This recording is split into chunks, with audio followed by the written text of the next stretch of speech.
A few years ago, I bought 2 blocks of air-dry clay to be used for an activity at a clergy retreat. Recently, I pulled out the clay to see if it was still usable, so we could make clay hearts to give out on Saturday for World Suicide Prevention Day.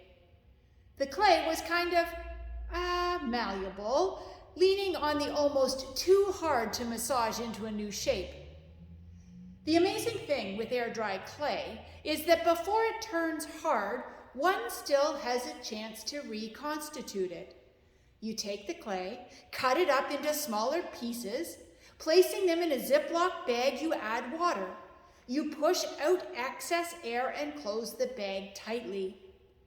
After a little while, massage the water and the clay together. Over the next 48 hours, the clay once again becomes soft. If you've added too much water, you open the bag to partially dry out the clay until it is a usable consistency. In the middle of Jeremiah's doom and gloom prophecies, listeners are offered an image filled with hope and grace. The potter, at any point when using a piece of clay, can change what is being created. Clay can be reconstituted, left to dry out a bit, molded, remolded, added onto, taken away from, started again, mistakes straightened, holes filled, new shapes created. Usable, pliable, changeable. Continued creation and recreation. Clay is a forgiving medium to work with. This is good news. The image offers listeners an invitation to yield to the potter's hands, God's hands, and avert the disaster on their doorstep. Professor Melissa Ramos of Portland Seminary, George Fox University, eloquently and succinctly writes, "The wheel of the potter is a metaphor for Yahweh's divine sovereign will that shapes the experiences and future of the people.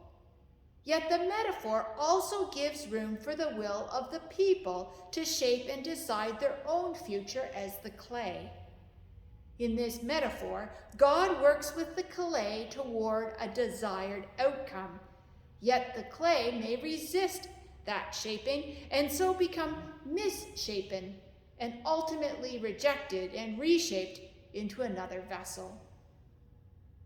Skilled potters patiently keep working with uncooperative clay.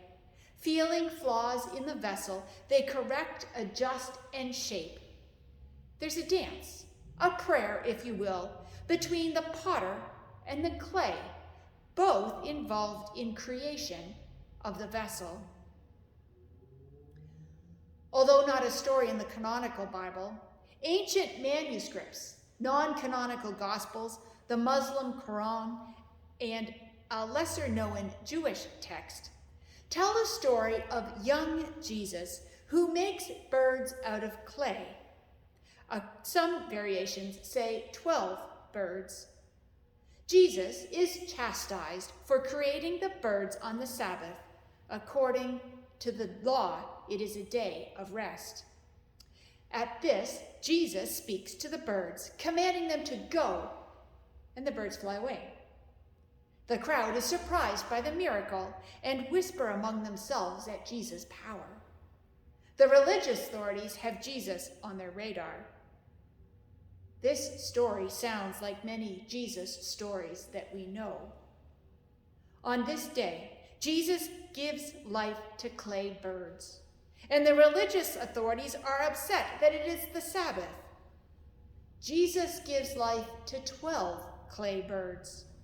The story points back to the word of the Lord from the mouth of Jeremiah. The people, the 12 tribes, are clay in the potter's hand.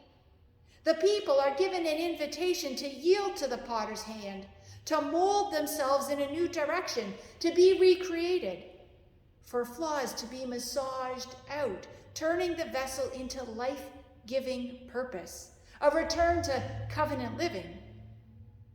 Jesus' 12 clay birds are given life. Go. And the hard clay is softened to fly. Hard clay. Whether hardened hearts, a people who have forgotten to love God and love neighbor, or religion that has become focused internally rather than outwardly, softened to fly, is the gift of Jesus breathing, "Peace be with you," offering flight as an image of freedom from bondage to sin, forgiven and grace-filled to share God's redeeming love in and for the world. The clay bird story captured the imaginations of 2nd century storytellers, 8th century artists, and 20th century filmmakers, all presenting Jesus' miracle of turning hard clay to softened living clay. Jeremiah's story of going to the potter's studio and the metaphor of clay in the potter's hands captured the imagination of composers and musicians. The image of clay being formed and given life resonates with humankind. The hope heard in the ability to have second chances, the potential for continued forming, learning, and changing, the promise of patient creation, recreation being a work in progress, a movement from bondage to freedom. This is comforting. This is exhilarating. This is gospel.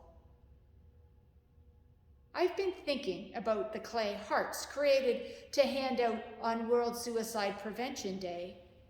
The idea that neighbors can help themselves to a heart made the perfect size to hold in one's hand or to slip into one's pocket. The heart, handmade with love, is a message.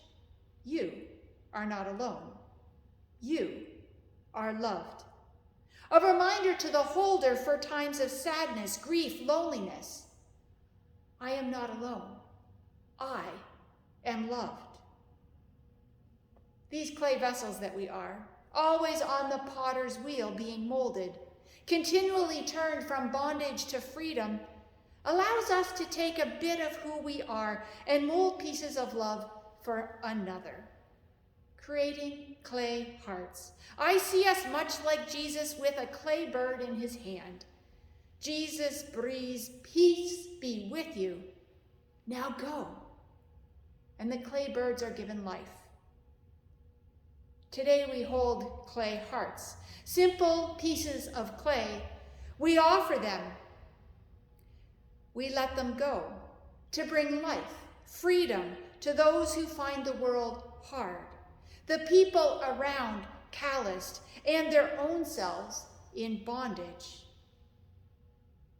We have here today the hearts that we have made, and we will ask a blessing for them.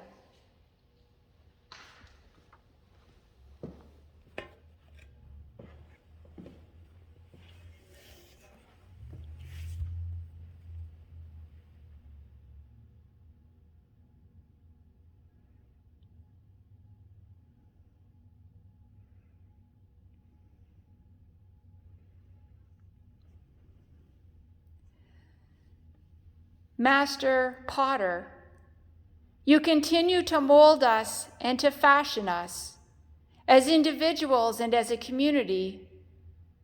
Through your patient work, we experience turning from bondage to freedom. This morning, we offer to you and our neighbors this basket of hearts. We ask a blessing for those who will hold these hearts in their hands.